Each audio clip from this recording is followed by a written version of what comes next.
하나님의 말씀을 빌립보서 마지막 4장을 우리가 공부할 건데 꼭 기뻐하십시오.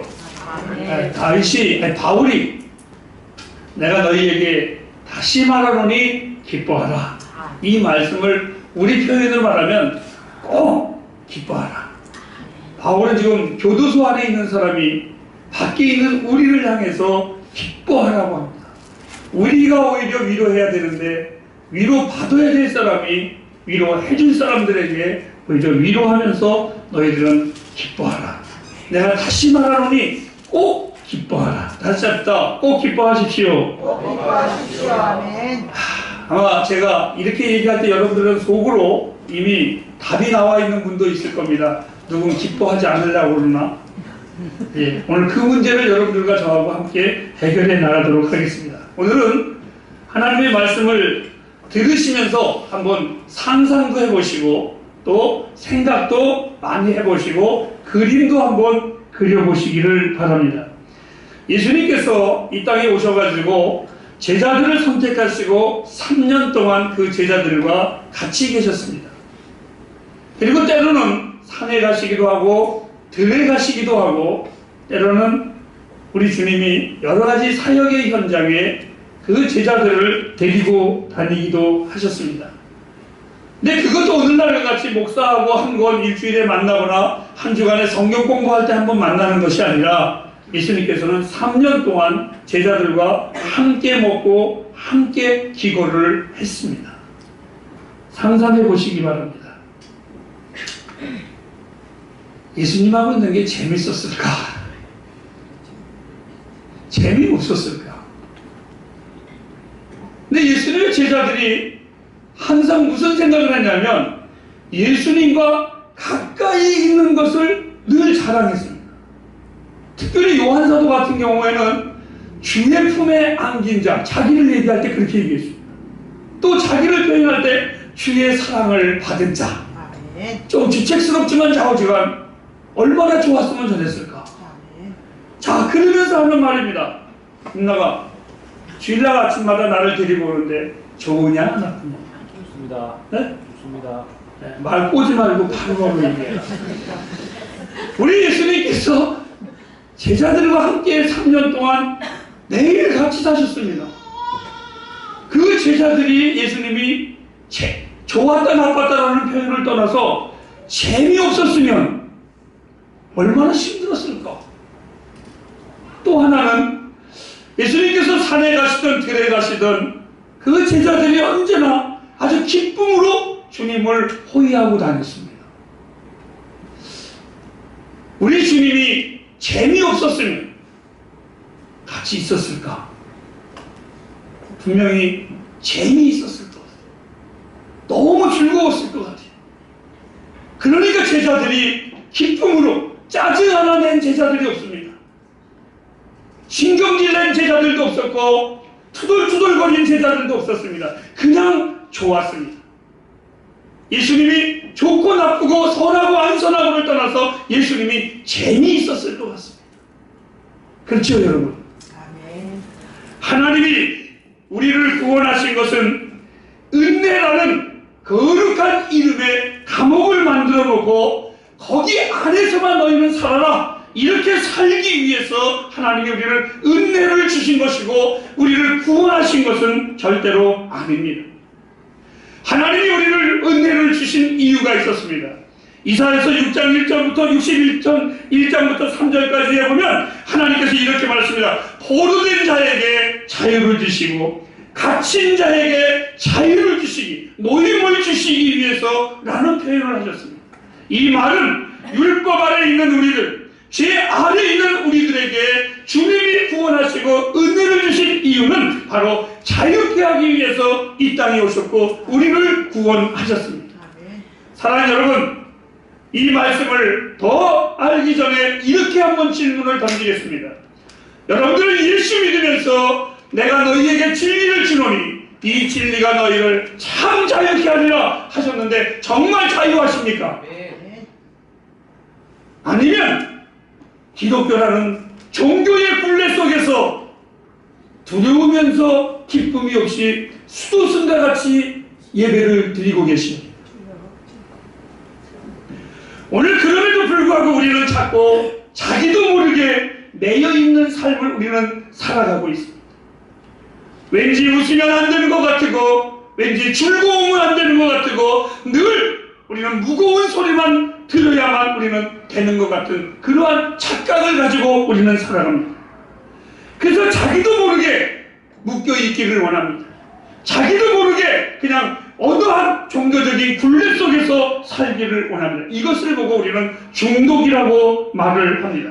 구체적 중독의 병명을 저보고 말하라고 한다면 오늘날 많은 그리스도인들이 근심의 중독의 병을 걸리고 있습니다. 우리 그런 사람들은 이렇게 대답을 합니다. 근심하지 마. 이렇게 말하면 아까 제가 여러분에게 질문했던 것처럼 그래 나도 알아. 그런데 사람이 어떻게 근심하지 않고 살 수가 있어? 근심이 안 되냐? 나도 알아. 라고 말을 하는 것을 보면 근심 중독의 심각성을 가지고 우리는 살아가고 있습니다. 술 먹은 사람이 술 중독이 어느 때부터 중독이라고 말을 하냐면 술이 굉장히 먹고 싶다라는 생각부터가 중독이 시작이 된 거예요.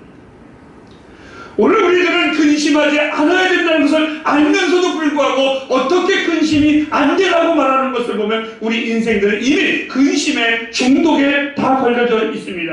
여러분 근심을 가볍게 보지 마시기를 바랍니다. 이 근심은 진리를 질시시키고 열매를 못 맺게 하면서 정신적으로 너무너무나 괴롭힘을 받아서 끝내는 그리스도인들에게 기쁨의 생명줄을 끊어버리고 맙니다. 그래서 오늘날 그리스도인들이 예배를 드리면서 이 좋은 하나님을 드리면서 감격해하지 아니하고 즐거워하지 아니하고 기뻐하지 않는 것은 이미 자기도 모르게 근심의 중독병에 걸려 기쁨의 생명줄이 사라진 지 오래된 현실입니다.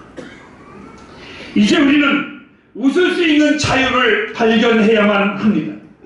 오늘 본문 빌립보서 4장 4절부터 9절의 말씀에 보면 하나님이 근심을 치료하는 치료법을 우리에게 제시해 주었습니다. 오늘 나와 여러분들은 분명히 웃을 것입니다.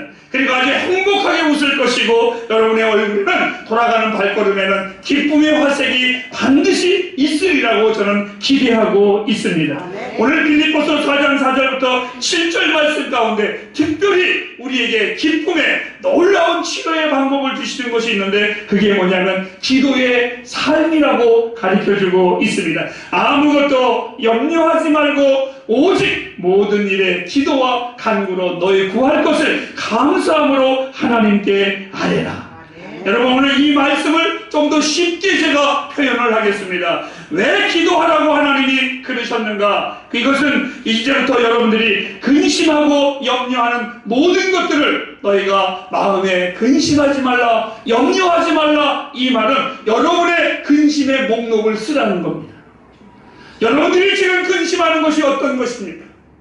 각자의 그 근심의 목록을 쓰라고 그리면서 하시는 말씀이 염려하지 말고 기도와 간구로 라는 표현을 쓰는 것은 이제는 그 마음에 있는 근심의 목록을 기도의 목록으로 옮겨버리라는 겁니다.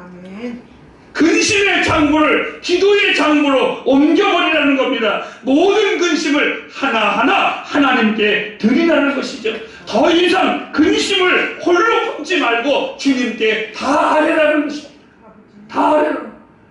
여러분의 근심의 목록 이제 주님께 넘겨주시기를 바랍니다. 근심은 우리의 시간을 잡아먹게 하고 근심이 있는 사람은 뭔지 모르게 조급해하고 있습니다. 이런 것도 없고 안 이런 것도 없고 그냥 늘 불안해 있습니다. 그러나 그 근심을 이삿짐을 이사하듯이 여러분 하나님께 다 맡겨버리시기를 바랍니다. 여러분은 그럴 때에 분명히 이러한 것을 알게 될 것입니다. 무엇? 야 그동안에 내가 근심한 모든 것들이 다 헛된 거였었구나. 그리고 괜시 시간만 낭비해서 성경은 이렇게 가르쳐주고 있습니다. 너희가 근심한들 염려한들 너희의 기가 한 자라도 할 수 있으며 너희가 염려한들 너희의 생명이 조금이라도 연장될 수 있더냐. 하늘에 나는 새를 보고 공중에 나는 새를 보고 나무에 앉아있는 모든 새들을 보고 더 놀라운 것은 들에 피는 백합화를 보라. 그는 하나님께서 다 먹이고 입히시지 아니하냐 하시면서 하나님은 이렇게 우리에게 축복하셨습니다. 하물며 너희야 아멘. 내가 너희에게 좋은 것을 주시지 아니하겠느냐. 아멘. 사랑하는 햇불가정 여러분, 이제 하나님께 그 근심의 목록을 바쳤을 때 바울 사도는 이렇게 말을 합니다. 그 근심의 목록이 다 하나님께로 넘어갔다면 이제 우리 안에는 무엇이 남아있습니까? 아무것도 남아있지 않습니다. 하나님께 넘겼으니까. 아멘. 그래서 바울이 그 비겁이 너의 마음속에 4절 말씀을 오늘 우리가 한 달 동안 빌립보서 4장의 주제입니다. 다 같이 읽겠습니다. 시작. 주 안에서 항상 기뻐하라. 내가 다시 말하노니 기뻐하라. 다시 말씀을 드립니다. 꼭 기뻐하라. 그 기쁨으로 채우시기를 바랍니다. 마치 이런 겁니다. 새로이 이사할 집에 새로운 가구로 들어찰 것을 생각하면 너무나 기뻐하듯이 여러분, 우리의 모든 근심의 목록을 하나님께 넘겼다면 이제 그 비겁이 마음속에 하나님의 기쁨으로 채우시기를 바랍니다. 왜요? 기도라는 것은 하나님을 바라보는 것입니다. 하나님이 어떤 분이십니까? 오늘 빌립보서 4장 19절과 20절에 보니까 영광 가운데 그 풍성한 대로 하나님은 풍성하신 하나님이십니다. 우리를 향하여 하나님의 풍성하신 그 은혜를 받는 자는 얼마나 행복하겠습니까? 하나님이 얼마나 유머 감각이 있는지 여러분들 알고 계십니까? 우리는 지금까지 기독교 안에 남모르는 유교의 사상과 잘못된 신학으로 하나님의 그 유머, 하나님의 기쁨을 너무나 많이 우리는 무시해 왔습니다. 저는 신학을 수년간 공부하면서 그 어느 누가 하나님의 기쁨, 하나님의 유머, 하나님의 웃음에 대하여 신학적으로 가르쳐주고 성경적으로 공부해 본 적이 한 번도 없습니다. 우리는 그 정도로 딱딱한 예수를 믿었고 경직된 예수를 우리는 믿었습니다. 제가 처음 사역을 할 때에 주일학교 꼬마들에게 하나님께 편지를 쓰라고 했습니다. 너희들의 기도의 제목을 편지를 쓰라 했더니 어떤 내가 지금 기억하는 두 아이가 있었는데 한 좀 똥똥한 여자 주일학교 학생이 있었습니다. 그래서 이름이 기도문에 뭐라고 썼냐면 하나님, 내가 날씬해지게 좀 해주세요. 만약에 그게 어려우시다면 내 친구들이 나보다 더 똥똥하게 만들어주세요. 여러분, 하나님은 화내셨을까요? 어느 집사의 아들이 있었습니다. 이놈은 기도문에 이렇게 썼습니다. 하나님, 우리 아빠가요 너무너무나 하나님께 헌금하고 싶은데요 우리 아빠가 돈이 없어요. 그런데 문제는 우리 아빠가 아니라 우리 아빠가 다니는 회사 사장님이 조금 짜요. 하나님이 웃으셨을까요? 혼내셨을까요? 하나님은 분명히 웃으셨을 겁니다. 동물의 세계를 보면서 저는 이런 생각을 많이 해봅니다. 나무늘보 아시죠? 손가락도 이상하게 생겼고 생긴 것도 묘하게 생긴 게 나무에 올라가는 거 보면 글자 그대로 어떻게 이름 그대로 늘보라고 썼을까? 그리고 그 올라가고 움직이는 것을 보면 하나님이 어떻게 참 저렇게 저렇게 만들 것을 생각하셨을까? 하고 저는 한번 웃습니다. 하나님은 웃으셨을 것 같습니다.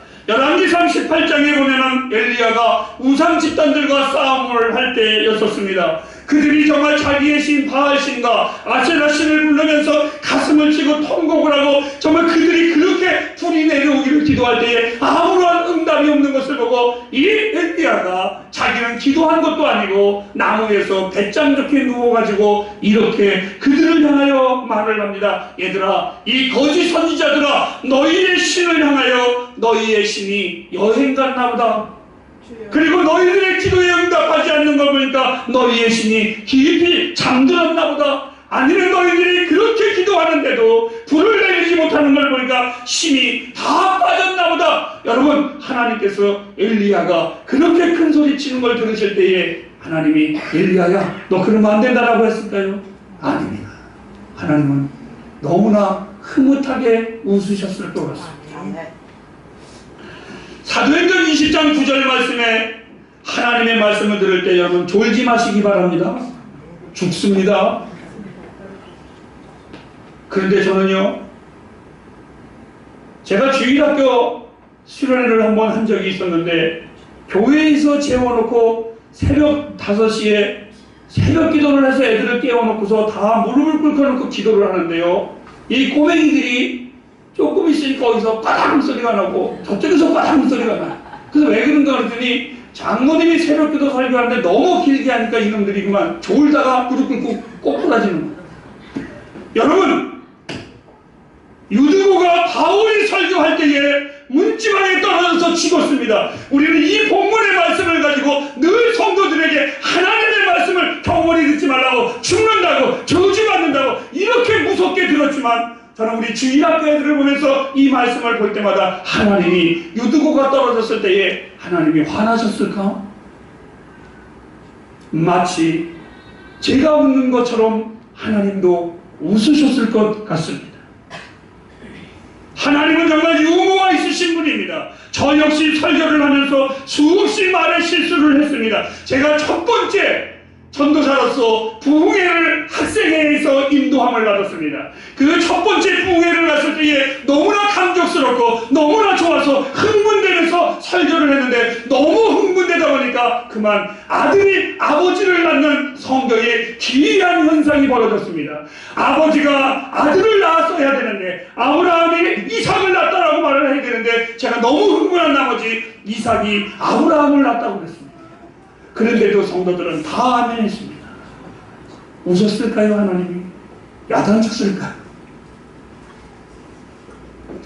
때로는 등불을 말 아래 두지 아니하고 등경 위에 두나니, 여러분, 그 말이라는 것은 걸어다니는 말이 아니라 등경 위에다 두어야지만 되는 것을 저는 말 안에 두지 않는 이유는 말이 뒷발로 차면 불이 날까봐 그랬다고 저는 그렇게 성경을 강의한 적도 있었습니다. SNS 문자가 요즘 참 많습니다. 근데 제가 자꾸 오타를 많이 칩니다. 그래서 어느 목사님이 저에게 문자가 왔길래 저도 인사를 했습니다. 목사님 하고 그래서 보냈는데, 가만 눈 뜨고서 보내놓고 나서 보니까 그 문자를 잘못만 누르면 목사님이 돼버리고 맙니다. 그런데 문제는 더 커졌습니다. 그 목사님이 진짜 많이 처먹거든요.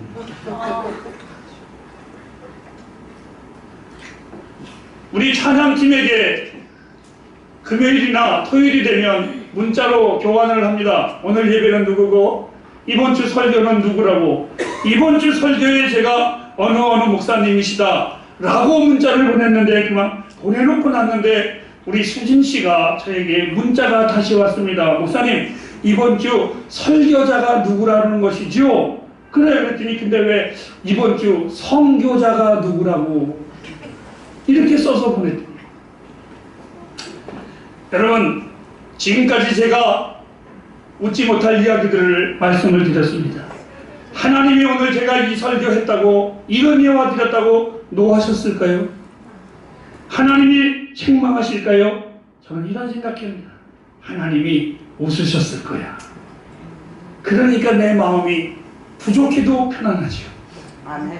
여러분의 근심이 그 이상한 공간을 이제는 여러분의 근심의 목록을 다 하나님께 드렸다면 그 빈 공간을 하나님의 웃음으로 채우시기를 바랍니다. 사람들은 삶은 웃을 일이 아닙니다 라고 말을 합니다. 결코 인생은 웃을 만한 인생이 아니라고 말을 합니다. 하지만 나는 예수 안에서 나의 삶은 웃을 만한 충분한 이유가 있습니다. 왜? 하나님은요, 나의 모든 아픔과 연약함과 실수를 가지고도 협력하여 선을 이루시는 분임을 저는 믿기 때문에, 그리고 내 짧은 인생길에 내 본향집에 가는 것, 두려움과 염려와 눈물이 없는 내 집으로 갈 것이기 때문에 잠시 사는 이 일시적인 이 세상에 저는 그냥 주의 은혜로 잘 살기를 원합니다. 그 주님 때문에 기뻐하기를 원합니다. 사랑하는 여러분에게 다시 한 번 더 강조합니다. 여러분의 염려의 목록을 하나님께 드리시기를 바랍니다. 오늘 바울 사도는 본문에 이렇게 말했습니다. 간구함으로. 이 말은 기도보다 하나 더 세심하게, 조목조목 구체적으로, 즉 아프시면 아프다라고 말하십시오. 여러분이 슬프면 슬프다라고 말하십시오. 아멘. 여러분들이 속이 상하면 속이 상하다고 말하십시오. 아멘. 필요한 것이 있으면 필요하다고 말하시기 바랍니다. 아멘. 저는요 이렇게 기도합니다. 하나님, 나 목사 빨리 그만두게 해주세요. 여러분, 하나님은 구체적으로 기도해요. 하나님은 귀하게 기도해요. 그리고 하나님, 이 좋은 햇불교회에 내 평생에 성도들과 함께 주를 예배하는 자리에 나도 있게 하옵소서. 이 기도를 늘 하고 있습니다. 이렇게 구체적으로 하나님 앞에 간구할 때에 빌립보서 4장 7절 말씀에 그리하면 모든 지각에 뛰어난 하나님의 평강이 그리스도 예수 안에서 너의 마음과 생각을 지키시리라. 아멘. 여러분 따라합시다. 기도하면 그때부터 하나님이 하실 것입니다. 있습니까? 아멘.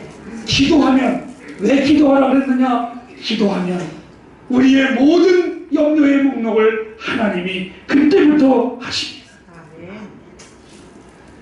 성경에 너무나 아름답고 위대한 내용이지요. 탕자의 이야기입니다.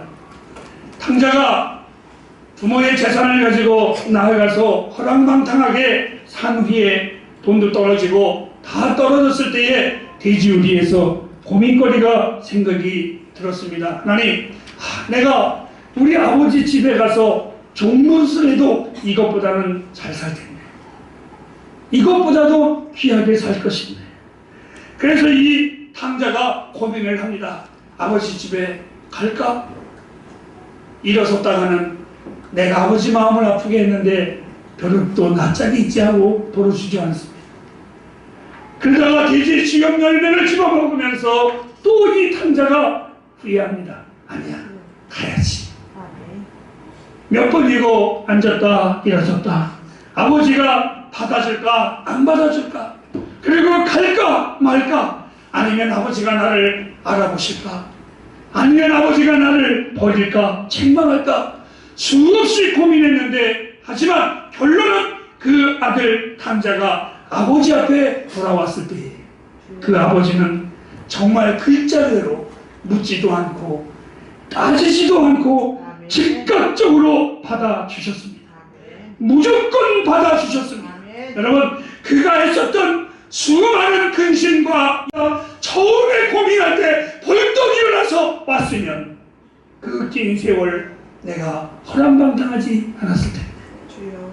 그때 내가 갔었더라면 와서 보니 아버지는 이미 살찐 소와 부드럽고 따뜻한 옷과 평안한 새 신발과 값비싼 반지, 그 모든 것들을 이미 아버지는 다 준비하고 계셨습니다. 그에게는 책망할 시간도 묶을 끈도 근신할 시간도 없었습니다. 놀랍습니다. 그리고 성경에는 이렇게 말했습니다. 탕자가 돌아왔을 때에 그 집에는 음악과 춤으로 가득했습니다. 그 비유를 우리 주님이 이렇게 결론을 내리셨습니다.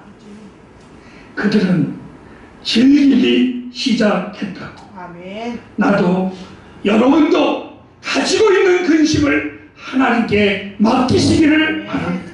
그리하면 우리는 웃을 수 있습니다. 아멘. 사랑하는 햇불가족 여러분, 주여. 우리가 기뻐해야 할 충분한 이유, 우리가 행복해야 할 충분한 이유가 있습니다. 그것은 나를 언제나 기다리시는 하나님이 계십니다. 아멘. 나의 어떠한 모습이든지 나를 사랑하시는, 끝까지 기다리시는 아버지의 사랑이 있습니다. 근심을 기쁨으로 바꾸실 능력의 아버지이십니다. 아멘. 제가 늘 하나님 앞에 즐겨 부르는 찬양 중에 하나가 있습니다. 이제껏 내가 산 것도 주님의 은혜라. 아멘. 또 나를 장차 본향에 인도해 주시니, 아멘. 때로는 주여 아버지.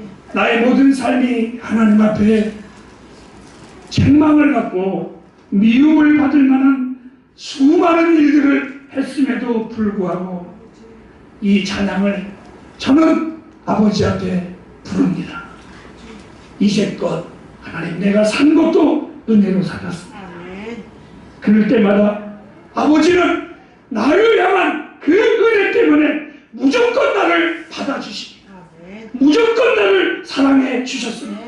나를 향한 그 주님의 은혜를 생각하면 기뻐할 수 있습니다. 아멘. 나를 향한 하나님의 그 사랑을 생각하면 우리는 정말 웃을 수 있습니다. 아멘. 빌립보서 1장 21절 말씀에 바울은 결론적으로 자기의 인생을 이렇게 말합니다. 내가 사는 것이 그리스도니. 아멘. 여러분이 사는 것이 재물입니까? 명예입니까? 쾌락입니까? 아닙니다. 그리스도보다 더 소중한 분이 없기 때문에 아멘. 그는 어떠한 환경에서도 기뻐할 수 있었다고 아멘. 그는 고백하고 있습니다. 그리고 바울이 빌립보 교회를 향하여 마지막 4장 23절에는 축복을 합니다. 주 예수 그리스도의 은혜가 네. 우리 햇불 가족들이 있기를 바랍니다. 아멘.